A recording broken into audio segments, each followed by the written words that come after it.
Bienvenue mesdames et messieurs dans cette édition qui commence par les sommaires. Les victimes des conflits fonciers de Kiala ont été dans la rue ce jeudi 22 août, marché pour dénoncer l'arrestation de leurs compagnons sans la moindre faute, tout en réclamant leur libération sans condition. Ces habitants de Butembo accusent le procureur de la République près du tribunal de grande instance de Butembo d'être en connivence avec leurs bourreaux dans ces conflits fonciers. Tout pour les sommaires, les détails dans ce laps de temps.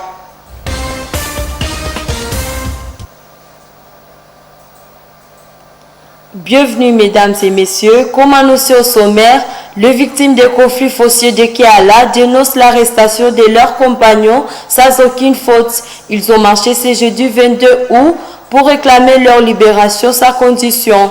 Ces habitants de Butembo accusent le procureur de la République près le tribunal de grande instance de Butembo d'être en connivence avec leurs bourreaux dans ces conflits fonciers.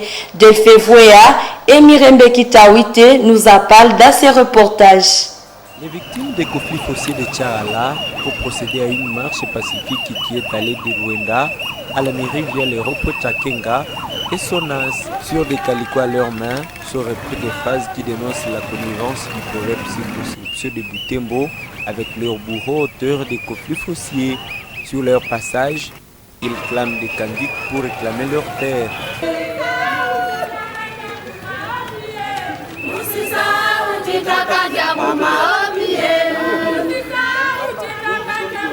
À leur arrivée à la mairie de Butembo, ils ont été reçus par le commissaire supérieur principal Mouabaï Kiteli Roger Devaki.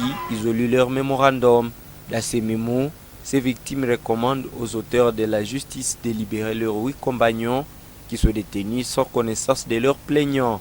Recommandons-nous 1. Au maire et président du comité urbain de sécurité de faciliter la libération de toutes les victimes innocentes et d'activer ces services de sécurité pour une protection adéquate des victimes de conflits fonciers à vie de Butembo et enfin diffuser et communiquer à ce qui est de l'évolution du dossier Kitakandi, vu qu'il a déjà reçu une correspondance ad hoc émanant de sa hiérarchie administrative. Le maire de Butembo leur a rassuré une suite favorable à leurs revendications. De nous avoir fait parvenir votre mémo, nous aurons le temps de l'examiner et nous vous répondrons à temps opportun. Il y a environ 2 mois depuis que ces victimes de déguerpissement et de conflits fonciers de Kitakandi auraient pris leur terrain. C'était après avoir eu raison face à Kambere Malo dans l'affaire qui les a opposés dans cette partie du quartier Kiala, en commune de Boulenguera. Et le tribunal militaire de garnison de Beni a condamné 20 ans de servitude pénale le soldat de 2e classe Kabea Meji Siméon, chauffeur de véhicules militaires, qui a fait tonneau dimanche 18 août sur la route Beni-Mavivi, 27 militaires congolais. Ceux-ci étaient de retour d'un exercice de tir. Ces militaires avaient été blessés. Le tribunal a reconnu les chauffeurs comme coupables à l'effraction de violence de consigne. La conduite de véhicules en état d'ivresse est une grande vitesse, d'après le capitaine magistrat Hubert Kabandani, substitut de l'auditeur près le tribunal militaire de garnison de Beni. Il s'agit de procès pédagogiques pour d'autres chauffeurs militaires, ce qui a laissé que l'audience se tienne à la base logistique du secteur opérationnel Sokola 1, Grand Nord à Lozakaf, a-t-il expliqué. Pour sa part, la défense du prévenu est satisfaite du verdict prononcé contre Soklia, à visage d'interjecter l'appel. Et la situation de vie précaire de personnes déplacées de guerre dans les territoires de Lubero et de Rutshuru, au moins 450 000 personnes ont été identifiées dans le territoire de Lubero, vivant sans assistance du gouvernement congolais. Delphé Mupanda pour des explications. Ces personnes déplacées de guerre sont réparties dans 75 000 ménages. Elles ont fui des affrontements entre les forces armées de la RDC soutenues par les groupes armés pro-gouvernementaux et l'M23 soutenu par l'armée rwandaise à Kanyabayonga, Kirumba. Kaina Luofu Kase Ruchuru. D'après Mwindo Tafuteni, président de la société civile de Lubero, ce mouvement de personnes déplacées était enregistré depuis le 29 juin dernier. Ces personnes déplacées vivent dans des écoles, églises ou dans des familles d'accueil, d'ores déjà paupérisées par la persistance du conflit. La société civile plaide pour une assistance multisectorielle du gouvernement congolais. Ils ont besoin de la bonne alimentation et des médicaments. Ils ont traversé des situations difficiles dans des zones où il fait froid. Cela impacte négativement sur leur santé. Ils ont aussi besoin de bâches parce qu'ils vivent dans des écoles ou dans des églises avec de faibles conditions d'hygiène. On doit prévenir tout cela, a alerté Mwindo Tafuteni. Malgré la trêve humanitaire convenue entre la RDC et le Rwanda sur demande des États-Unis d'Amérique, rien n'est visible dans le cadre de la mobilisation humanitaire dans les villages. Même les affrontements se poursuivent encore entre les groupes armés pro-gouvernementaux et le M23 dans certains villages. Au même moment, les rebelles, tout comme les forces armées de la RDC, renforcent leur position en hommes et en munitions.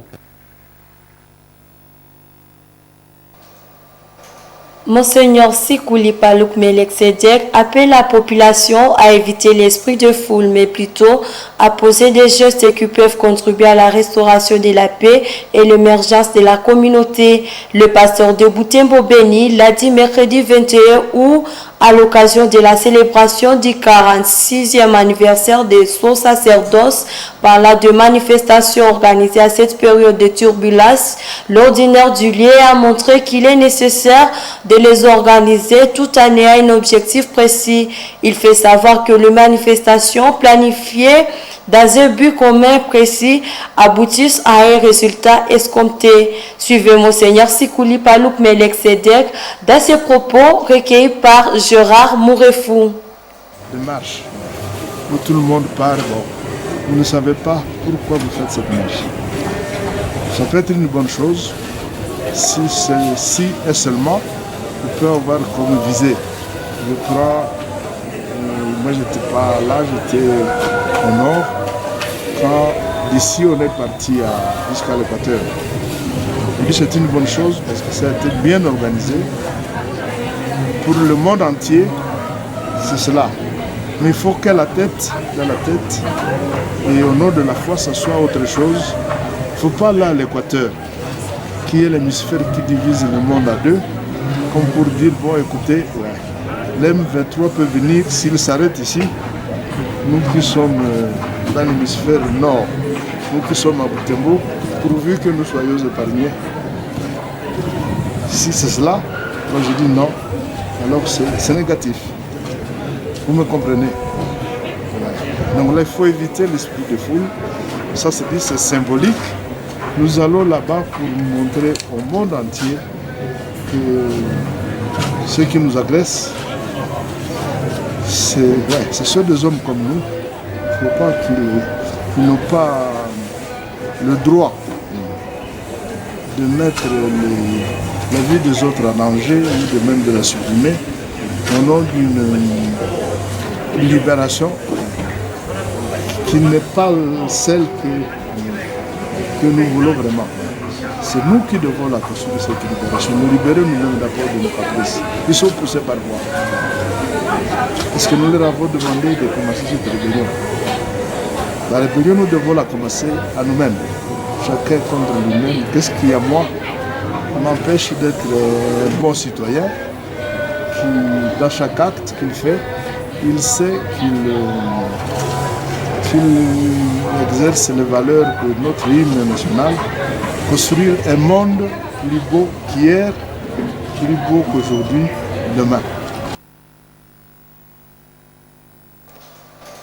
Page religieuse à présent, 7 sœurs de la congrégation de petites sœurs de la présentation de Notre-Dame au temple ont professé de vœux perpétuels aux côtés des 6 autres qui ont jubilé 25 ans de vie religieuse et plus encore 2 autres pour le jubilé dans les cérémonies relatives au vécu pendant la cérémonie eucharistique dite à l'occasion des célébrations de Marie, Reine du ciel et de la terre à la cathédrale de Butembo. L'évêque de Butembo Beni, Monseigneur Sikouli Palouk Melek Sedek, a expliqué que Marie est Reine du ciel et de la terre parce qu'elle a mis au monde les sauveurs. Suivez les reportages de Gérard Mourefou. Tout commence à 9h ici à la cathédrale de Butembo. Les sœurs de la congrégation des petites sœurs de la présentation de Marie au temple sont présentes pour rendre hommage à Marie, reine du ciel et de la terre. Aussi, elles témoignent aussi de leur présence la profession de vœux perpétuelle de cette sœur PSP. Celle-ci s'arrange devant le prêtre, le diacre, l'évêque émérite de Wamba et l'ordinaire du lieu et s'oriente dans l'église pour se joindre à une foule de fidèles présents pour la messe.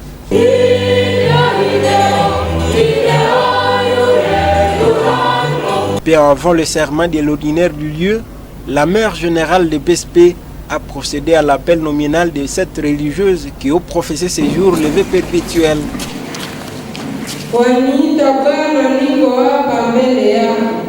Dans son homélie, Monseigneur Sikuli Paluku Melchisedek, célébrant du jour, s'est focalisé longuement sur la solennité de Marie, reine du ciel et de la terre.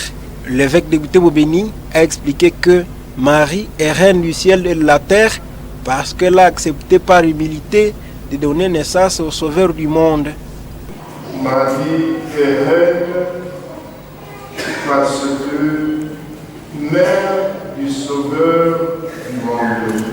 Toutefois, Monseigneur Sikuli Paluku Melchisedek a recommandé aux heureuses du jour à imiter les vertus de la Vierge Marie, notamment l'humilité et la fidélité. Après quoi intervient l'étape de l'émission des vœux perpétuels.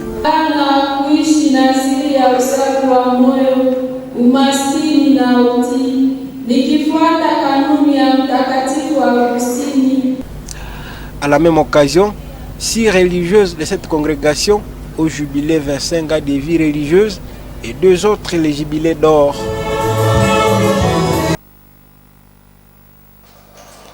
Éducation à présent, quelques jours de la rentrée scolaire, le Parlement d'Afa Butembo Lubero lance un appel à la communauté pour de beaux préparatifs de la rentrée scolaire, résultat d'une réussite des écoliers. Dans un communiqué rendu public, Joël Ngunza, président de ces structures, invite les parents à inscrire leurs enfants à l'école le plus tôt possible, aux enseignants d'assurer leurs tâches avec dévouement de peur de troubler la psychologie des enfants par le mouvement des grèves.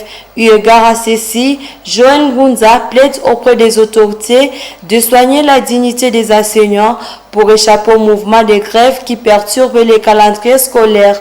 Les propos de Joël Ngunza ont été recueillis par Eugénie Moussiviroa et Nelly Mwengesiali. Nombreuses personnes sont ceux qui ne préparent pas la rentrée scolaire, que ce soit aux côtés des élèves, que ce soit aux côtés des enfants, donc que ce soit aux côtés des parents. Nombreux sont ceux qui ne préparent pas leurs enfants. Alors on ne fait pas vite enregistrer son enfant. Il faut savoir que les places sont limitées. La ville de Butembo est actuellement s'il te plaît. Il y a plein de déplacés à la ville de Butembo qui seront à l'école, qui doivent être à l'école parce que c'est leur droit. Et il faut dire que si on n'est pas vraiment souple, on risquerait de ne pas faire enregistrer son enfant dans l'école voulue. Certaines personnes, que ce soit les enfants et les parents, pensent que comme c'est les premiers jours de la rentrée, peut-être qu'ils ne vont pas étudier. En fait, je dois dire que quand on dit que la rentrée scolaire est pour l'aider, il faut savoir que c'est vraiment c'est où on va commencer. Si vous envoyez votre enfant 2 jours après, 3 jours après, 1 semaine après, pour ceux qui exagèrent, sachez que c'est déjà une erreur. Nous appelons notre gouvernement parce que c'est vrai, les enseignants ont besoin de quelque chose pour continuer à nous donner de la matière. Et c'est le devoir du gouvernement de faire cela. Nous, ici, sommes en train d'appeler à notre gouvernement et voir comment, c'est pour laquelle délai bien réfléchi, de songer à cette question des enseignants, parce que sans eux, il n'y a pas d'éducation aux enseignants. Nous allons leur demander toujours de l'éducation, en continuant d'essayer à voir de quelle manière continuer à demander ce qui est de leurs droits et de voir, encore une fois, de quelle manière équilibrer, venir aussi en aide ces enfants qui ont besoin de leur enseignement. Parlons de nous-mêmes à présent. 15 journalistes ont bouclé une formation de 4 jours sur le journalisme d'investigation et la rédaction d'articles sur les questions liées au bassin de Nil. Tenu à Butembo, cet atelier a outillé les journalistes sur les techniques et les procédés liés à cette thématique. Cette séance s'est soldée sur la satisfaction des professionnels de la plume. Joël Tali pour les détails. Depuis lundi 19 août dernier, ces journalistes venus de Butembo, Beni et ailleurs sont réunis dans ce cadre pour approfondir la connaissance sur les questions environnementales. En 4 jours, ces hommes et femmes ont appris les techniques d'enquête journalistique dans les domaines de l'environnement. Des facilitateurs se sont suivis pour capaciter ces professionnels des médias sur les procédures d'enquête sur la déforestation, les normes déontologiques et éthiques pour une investigation, les sources d'information à journalisme, le journalisme des données, le journalisme mobile et tant d'autres thématiques. Les journalistes ont aussi appris l'exploitation des ressources de Global Forest Watch pour enquêter sur la déforestation. Avec des séances pratiques, les journalistes ont visualisé des cas de déforestation dans leur région. Une motivation de plus pour ceux-ci à se lancer dans les enquêtes sur l'environnement après un tas de matières leur apprises. Dans nos régions, parle moins des questions liées à l'environnement, alors qu'il y a les changements climatiques qui sont en train de menacer le monde. Et on nous a dit que chacun doit contribuer à son niveau. Et moi, comme journaliste, je m'engage à la fin de cette formation de voir comment je peux produire des papiers ou des reportages sur l'environnement pour aider les pays ou même le monde, parce que c'est une question qui concerne tout le monde. Mais il y a quand même des notions que nous avons apprises et qui étaient très nouvelles. C'est par exemple les data journalisme. Toutes les fois, on s'engageait, c'est vrai, sur des pistes qui concernent l'environnement, mais comment on le faisait? Dorénavant, on se rend compte qu'il y avait beaucoup qui nous manquait. Nous savons tous les alertes qui nous viennent de gauche à droite nous font état de la déforestation à outrance, que ce soit en milieu urbain, que ce soit en milieu rural. C'est un problème réel. Avant pratiquement de nous montrer comment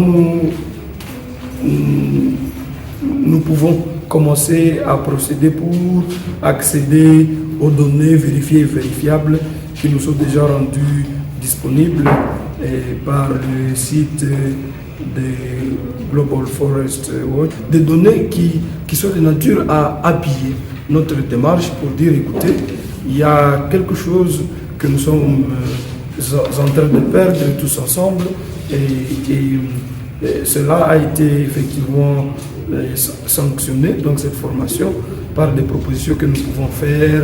Cette formation a été organisée par Infonail en partenariat avec Global Forest Watch.